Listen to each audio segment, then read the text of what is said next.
Electric vehicle का market अभी एकदम नया है। यहाँ पर हर कुछ दिनों में एक नई कंपनी लॉन्च होती है और कहती है कि हमारा स्कूटर 200 किलोमीटर चलेगा, तो कोई कहता है 400 किलोमीटर चलेगा। लेकिन अभी ईवी का स्टार्टिंग फेज है, जिसमें बहुत से इलेक्ट्रॉनिक व्हीकल में प्रॉब्लम भी बहुत आ रही है। और इन सब में आपको एक बेस्ट इलेक्ट्रिक व्हीकल कैसे सिलेक्ट करना है, यही आज अपन डिस्कस करेंगे। ओला एथर जैसे इलेक्ट्रिक स्कूटर 1 लाख से लेकर 1.5 लाख रुपए तक के आते हैं, और वहीं कुछ ऐसे व्हीकल भी है जो 70 से 80 हजार में भी आ जाते हैं। तो इनमें मेनली किस चीज का फर्क होता है?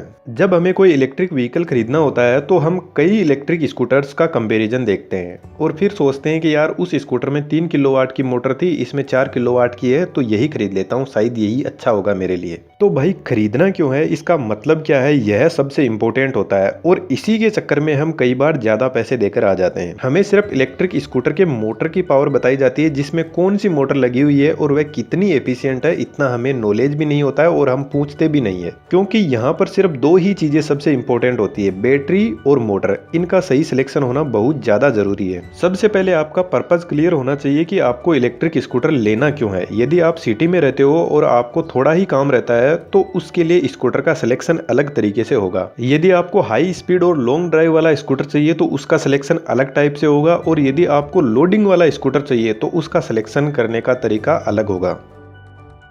सबसे पहले बात करते हैं बैटरी प्रोस्पेक्टिव से। इलेक्ट्रिक स्कूटर या इलेक्ट्रिक रिक्शा में 2 टाइप की बैटरी आती है, एक लेड एसिड बैटरी और दूसरी lithium ion battery. Lithium ion battery में ऐसे छोटे छोटे सेल होते हैं जिनको सीरीज पैरेलल कनेक्शन में जोड़कर एक बड़ी बैटरी बना दी जाती है। यह बैटरी मेंटेनेंस फ्री बैटरी होती है और इसकी लॉन्ग लाइफ होती है। और लेड एसिड बैटरी के कंपैरिजन में इसकी साइज भी बहुत छोटी होती है। जो लेड एसिड बैटरी होती है उसकी लाइफ बहुत कम होती है। इसके लाइफ साइकिल 200 से 300 बार के बीच में होती है। 200 से 300 का मतलब है यदि आपने अपनी बैटरी को 100 से 0% तक चार्ज और डिस्चार्ज 200 बार कर लिया है तो इस बैटरी की लाइफ खत्म हो जाएगी, फिर आपको एक नई बैटरी लानी ही पड़ेगी। वहीं लिथियम बैटरी की लाइफ साइकिल 2000 के आसपास में होती है, और मार्केट में कुछ ऐसी बैटरी भी है जिनकी लाइफ साइकिल 3000 से 4000 साइकिल तक की है। लेकिन वह बैटरीज काफी कॉस्टली भी आती है, और मोस्टली उनका जो इलेक्ट्रिक व्हीकल जैसे पावरफुल गाड़ियां होती है, टाटा या टेस्ला, वह यूज करते हैं। आप डीलर से पूछ सकते हो कि इसमें कौन सी कंपनी की बैटरी लगी हुई है, क्योंकि लगभग कंपनियां अपनी खुद की लिथियम आयन सेल नहीं बनाती है। यदि मैं टॉप कंपनीज की बात करूं तो पैनासोनिक और एलजी लिथियम आयन सेल बनाती है, जिनके सेल टेस्ला भी यूज करता है। लेकिन ध्यान रखना, यह महंगी भी बहुत आती है। तो आपको यह तो कंफर्म करना ही है कि जो बैटरी इलेक्ट्रिक स्कूटर में लगी हुई है उसकी लाइफ साइकिल कितनी है, क्योंकि बैटरी की वारंटी में आपको ज्यादातर यही बोला जाएगा कि सर 3 साल की वारंटी है या 5 साल की वारंटी है,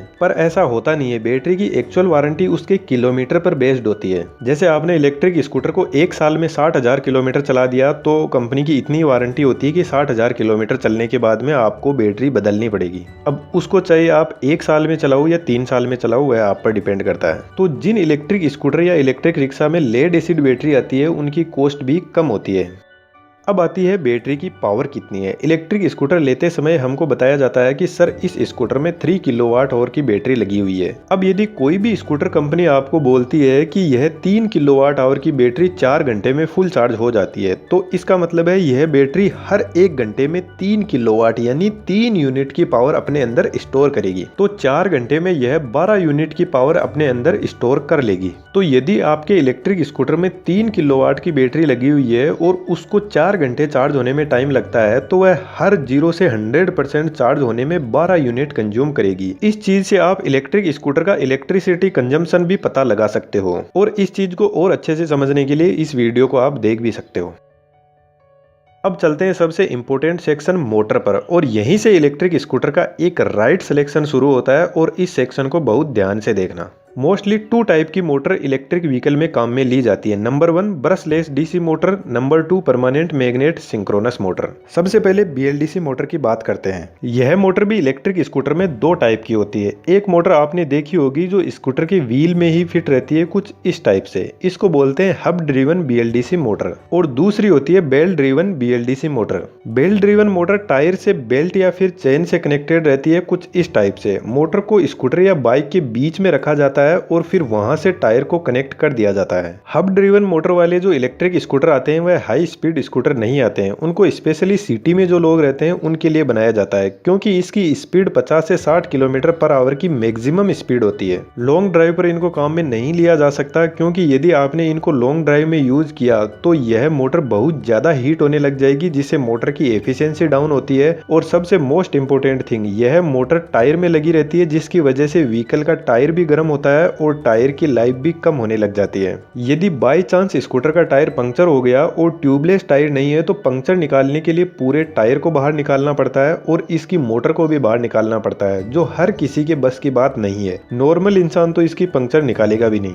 लेकिन बेल्ट ड्राइव में पंक्चर निकालना एकदम सिंपल है, जैसे हमारी नॉर्मल बाइक में होता है, ठीक वैसा ही। हब ड्रिवन मोटर की एफिशिएंसी बेल्ट ड्रिवन मोटर से थोड़ी ज्यादा होती है, लेकिन लोड कैरिंग कैपेसिटी इनकी कम होती है। यदि 1 किलोवाट की हब ड्रिवन मोटर स्कूटर में लगी हुई है और वहीं पर सेम 1 किलोवाट की मोटर दूसरे स्कूटर में बेल्ट ड्रिवन वाली लगी हुई है, तो हब ड्रिवन मोटर 100 किलो वजन लेकर जा सकती है, तो वहीं पर बेल्ट ड्रिवन मोटर 150 केजी वजन लेकर जा सकती है, क्योंकि बेल्ट ड्रिवन मोटर का टॉर्क ज्यादा होता है। और इसके अलावा मोटर और टायर के बीच में गियर बॉक्स लगा रहता है, जो टॉर्क को बढ़ा देता है। यदि आपको हाई स्पीड और लॉन्ग रेंज का इलेक्ट्रिक स्कूटर चाहिए तो वह सिर्फ बेल्ट ड्रिवन मोटर के साथ में ही पॉसिबल है। यह मोटर भी हाई स्पीड में हीटिंग तो होती है, लेकिन इसको कूल किया जा सकता है, क्योंकि यह मोटर बाहर लगी होती है व्हीकल के सेंटर में, इसलिए इसको मिड ड्रिवन मोटर भी बोलते हैं। और इसका सबसे बेस्ट बेनिफिट यह है कि व्हीकल को यह बैलेंस रखती है, क्योंकि इसका वजन सेंटर में रहता है, जिसकी वजह से स्कूटर को कंट्रोल करना आसान हो जाता है। एक बेहतर ड्राइविंग एक्सपीरियंस भी यहाँ पर हमें मिलता है।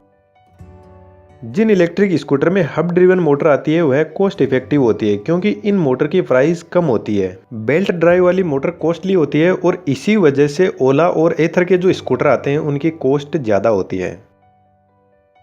हिली एरियाज में हब ड्रिवन मोटर में आपको ऐसा फील होगा जैसे मोटर अंडर पावर्ड है और मोटर की फेलियर रेट भी ज़्यादा देखने को मिलती है। मेंटेनेंस दोनों ही मोटर का इक्वल है, बस बेल्ट ड्रिवन मोटर को थोड़ा रिपेयर करना आसान होता है, क्योंकि सब ओपन रहता है। इसीलिए हब ड्रिवन मोटर वाले इलेक्ट्रिक स्कूटर बेस्ट है सिटी के लिए या कम राइड की दूरी और कम स्पीड के लिए। वहीं पर बेल्ट ड्रिवन मोटर वाले हाई स्पीड और लॉन्ग ड्राइव के लिए बेस्ट है। यदि इलेक्ट्रिक स्कूटर को लोडिंग में यूज लेना है तो इसका थोड़ा अलग कंसेप्ट है। लोडिंग के अंदर मोटर की स्पीड कम होती है, लेकिन टॉर्क आउटपुट ज्यादा होता है। अब आपकी लाइट लोडिंग है, सिर्फ सिटी में ही घूमना रहता है 40-50 किलोमीटर, तब तो हब ड्रिवन मोटर बेस्ट है, लेकिन ज्यादा बेस्ट भी नहीं है। लोडिंग के लिए मोटर ज्यादा टॉर्क वाली चाहिए और ज्यादा टॉर्क बेल्ट ड्रिवन मोटर के साथ में ही पॉसिबल है, क्योंकि गियर बॉक्स की हेल्प से मोटर का टॉर्क बढ़ाया जा सकता है। टॉर्क असल में क्या होता है, इस वीडियो से आप इसको बहुत अच्छे से समझ सकते हो। अब इससे भी ज़्यादा आपको प्रीमियम क्वालिटी में जाना है तो फिर आती है परमानेंट मैग्नेट सिंक्रोनस मोटर। इस मोटर की एफिशिएंसी BLDC मोटर से भी ज़्यादा होती है और जिन स्कूटर में परमानेंट मैग्नेट सिंक्रोनस मोटर लगी हुई है उनकी कॉस्ट भी ज़्यादा होती है। इस मोटर की वर्किंग को हम किसी दूसरे वीडियो में समझेंगे, लेकिन इलेक्ट्रिक स्कूटर में ये टॉप क्लास की मोटर आती है। तो मोटर वाइज आप अपने लिए बेस्ट इलेक्ट्रिक स्कूटर सेलेक्ट कर सकते हो। इसके अलावा कुछ और पॉइंट्स हैं जिनको कंसिडर करना बहुत ज़्यादा ज़रूरी है।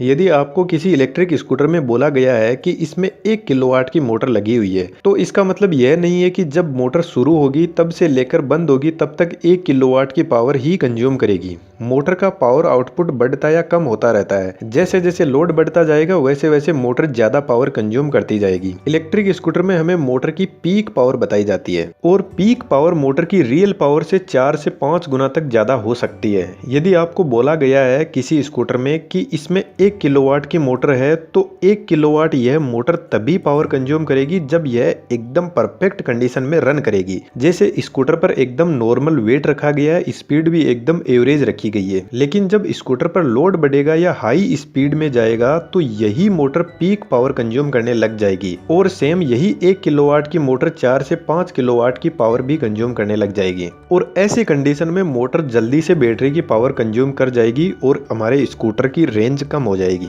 तो आपको मोटर की पावर और उसकी पीक पावर कितनी है यह भी कंफर्म करना बहुत ही जरूरी है।